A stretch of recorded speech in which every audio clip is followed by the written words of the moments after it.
Hello everyone, welcome to Driven Life, Driven Math and Physics. So last time we were looking at the remainder theorem, and we came to see that you can literally obtain the remainder of your polynomial by simply substituting the value of x that you get by equating your divisor to 0, and then you substitute that into your polynomial.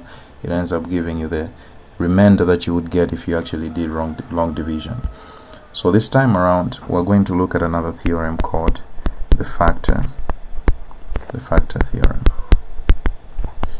Factor theorem. Now, what I want you to understand is that the factor theorem is very much related. It's actually based on the remainder theorem. What it actually says is that if something is a factor of the polynomial, if you substitute its value into the polynomial, it will give you a remainder of 0. So if something is substituted into the polynomial and it gives you a remainder of 0, then it's actually a factor.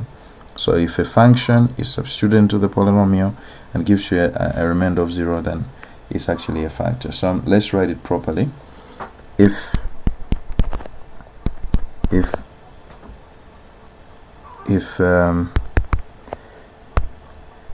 x minus a is a factor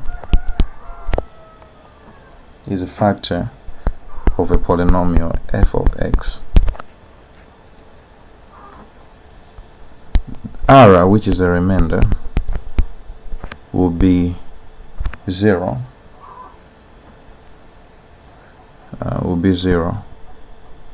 When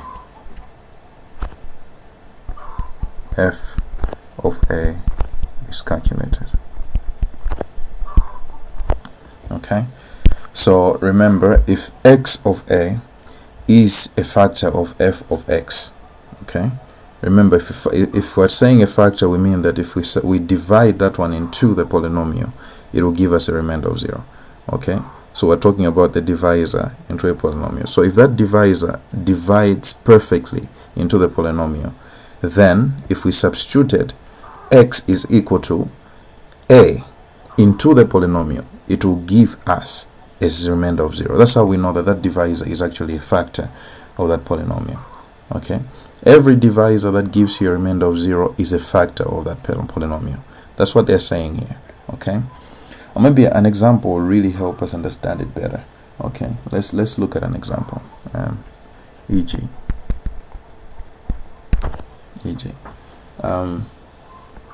Which of the following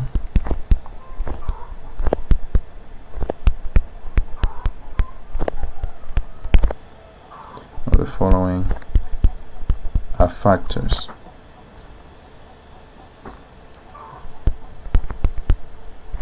of the polynomial 2x to the power 3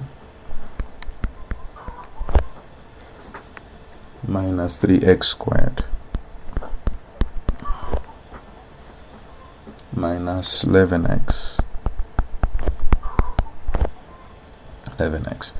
Okay, so they have given us a couple of divisors. They have said x plus 2.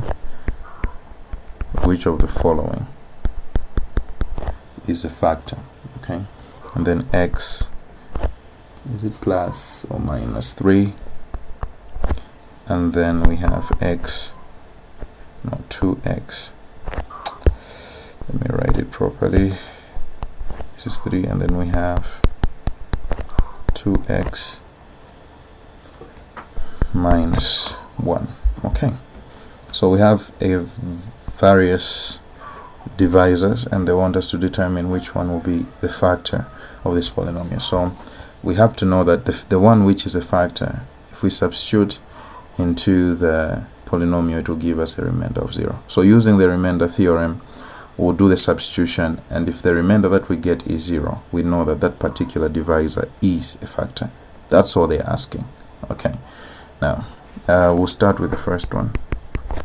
Okay, so if g of x is equal to x plus 2, this means that we equate that to 0, x will be equal to what? negative 2. So we're substituting negative 2 into that. So the function will be f of negative 2 will give us 2 negative 2 there to the power 3 minus 3x, no, not even x. We substitute negative 2 squared minus 11 times negative 2 plus 6. So we've substituted that into the polynomial. Okay, so from there 2 to the power 3 is 8. It will have a negative sign, and then times 2 it will be negative 16, and then 2 to the power 2 is 4, positive sign, times 3 is negative 12, and then here it will be positive 22 and then plus 6. Okay, negative 16, negative 12, that gives us 28. Okay, negative 28, and then plus 22 plus 6. Negative 28 plus 22 is actually a 6, negative 6. That gives us negative 6 plus 6 gives us 0. So we say therefore x plus 2 is a factor. Okay, so I found one factor. Now let's look at the second one. Okay, g of x equals x minus 2, x minus 3, we equate that to 0, x will be equal to positive 3. Okay, and then now we do f of 3. That gives us 2, 3 to the power 3 minus 3, 3 to the power 2 minus 11 times 3 and then plus 6. 3 to the power 3 is 27. 27 times 2, 27 times 2 gives us 54. So that's positive 54. Then here 9 times 3 is negative 27. That is negative 33 and then plus 6. This gives us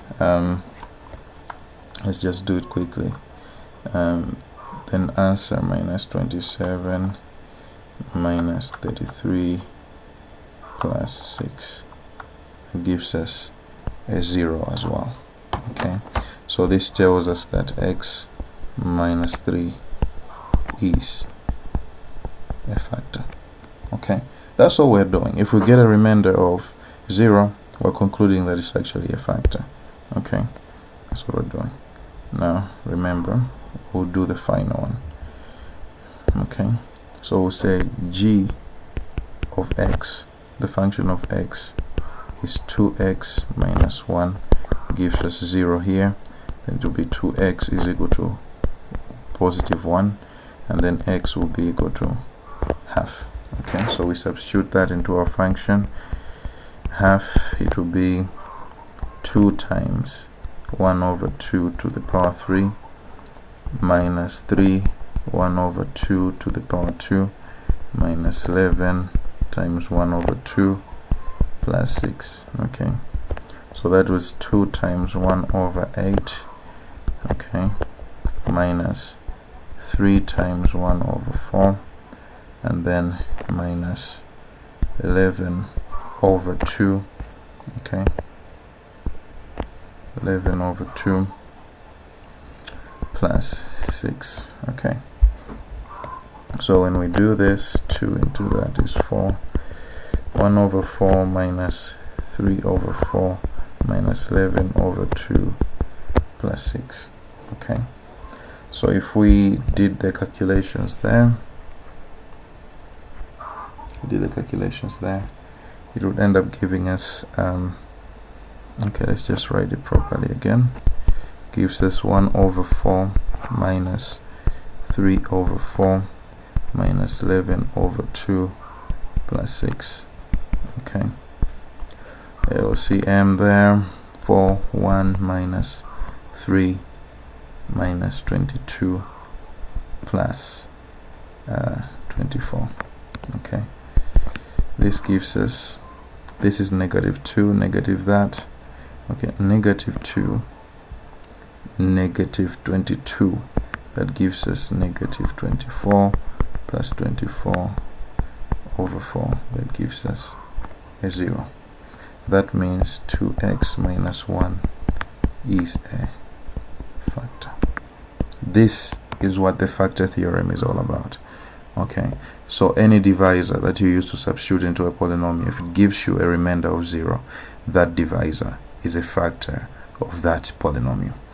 We can actually use the remainder theorem to find factors of certain cubic functions and even functions of x to the power 3, but that's the power 4, that's actually advanced.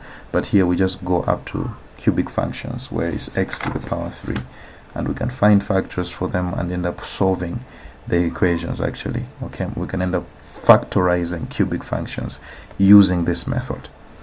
Okay, let's do one example showing that, and then we'll end the video there. Okay, now let's look at the next thing.